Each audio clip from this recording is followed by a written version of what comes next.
So the topic for today is figures of speech or poetic devices, alliteration, consonance and assonance. Okay, so the figures of speech that have been already covered are simile, metaphor, irony, paradox, which you could find in the figure of speech playlist. Okay, so let's study alliteration and consonance side by side for your better reference and understanding. Okay, because they are closely related, they are similar, as well as there are minute differences. Alliteration versus consonance. Alliteration is a figure of speech, yes, we all know that enhances musical nature for poetic effect. Obviously, they all belong to the term called as figure of speech or poetic devices. They are mostly used in poems.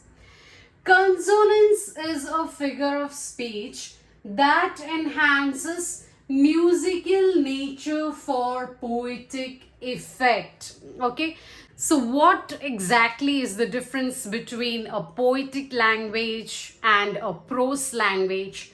How are they distinct from each other? What makes figures of speech special or exceptional? It's the musical effect and the poetic effect that separates a poetry language from prose language. As you know, in prose, when we write a prose, that is a novel or an essay or an article, there is a spontaneous flow of language. There is a straightforward use of language. There are no cuts in between. There is no rhyme, no rhythm. Unlike in poems. In poems, it's not a straightforward flow of language. There are so many rhymes and rhythms and expressions. It's a continuous flow of emotions and feelings. There are intentional cuts in between the sentences. There are stressed and unstressed syllables in poetic language. So, as you see here, the very first point is common to both of them, and that is alliteration enhances musical nature and consonance also enhances musical nature. The second point is alliteration is a sentence with similar sounds. Okay, you have to focus especially on the sound of letters.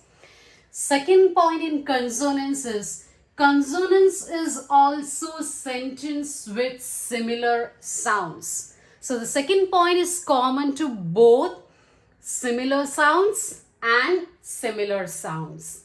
Moving on to the third point, letters are not important.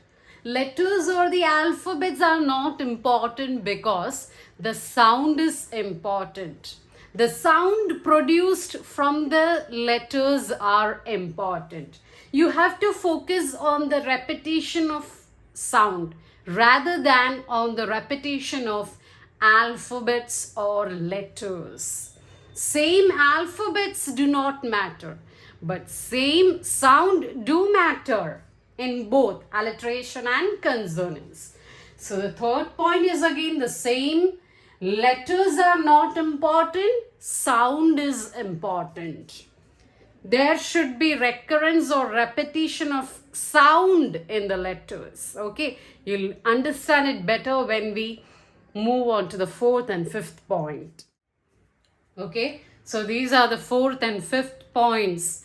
The most important point of alliteration and consonance. There are in all 26 alphabets or letters in English language, out of which 21 are consonants and the remaining 5 are vowels. Vowels are A, E, I, O, U. Okay, vowel sound includes A sound, U sound, U sound, E sound, I sound, O sound. The remaining 21 alphabets and its sounds are consonants. So let's look at the fourth point. There is repetition of consonant or vowel sounds.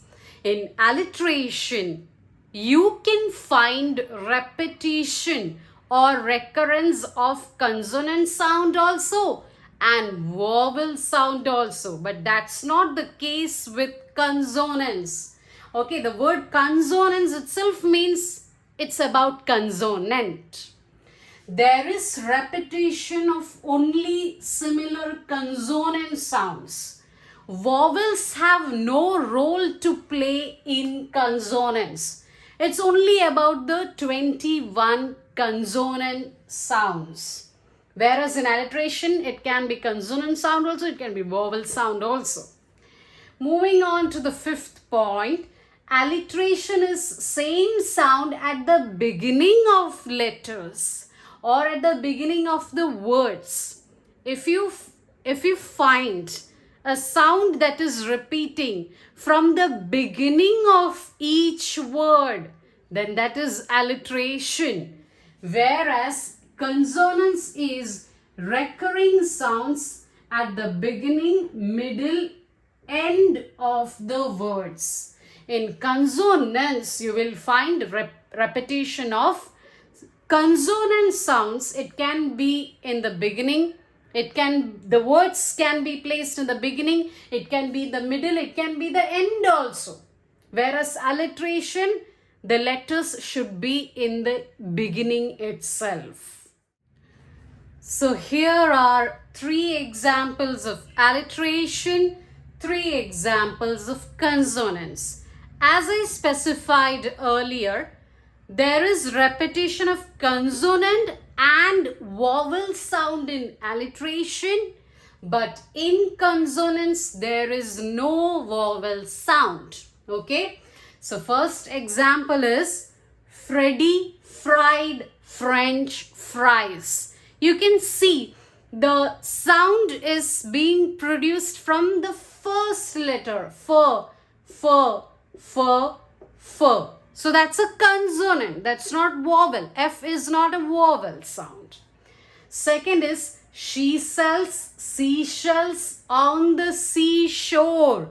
So sh and sh sound and s sound. This is sh sound. So you can see s sound is a consonant and the sound is being produced from the first letter. Okay. Moving on to the third example of alliteration. Every editor has to do exceptional work. Now look at the first letter. Every sound, although it is E, the sound is sound. Every editor sound, exceptional sound, again it is being produced from the first letter, but here is a vowel sound, it's not a consonant. So alliteration can be consonant sound and vowel sound. Moving on to consonants. Here there is no vowels. Vowels are A, E, I, O, U. No, vowels are not involved in consonants. The first example is mother gave her a feather. So the sound and the sound comes in consonant. He was riding seaward on the waves. So v sound and v sound, again it's a consonant sound. When the wind blew, the water waves dashed. Okay. V sound, v sound, v sound. So you can see here the letters are included in the beginning, somewhere in the middle, somewhere in the end. But here in alliteration, it's always the first letter. The sound is being produced from the first letter. Let's move on to the third FOS, and that is assonance. So alliteration is consonant sound and vowel sound. Consonance is only consonant sound. Assonance is only vowel sound. Repetition of vowel sound in words or phrases is assonance. Okay, repetition of vowel sound. Vowels are 5. A, E, I, O, U. Let's look at the examples. The first example is the rain in pain fell on the plain. So A sound, A sound, A sound is a vowel sound. It's assonance. Next is it was a cold and bold statement. A-E-I-O-U. So O sound again, it's assonance. Next is keep your eyes on the prize. A-E-I-O-U. I sound. I prize. I sound. So this is assonance. That's it all for today. Stay tuned for more amazing videos.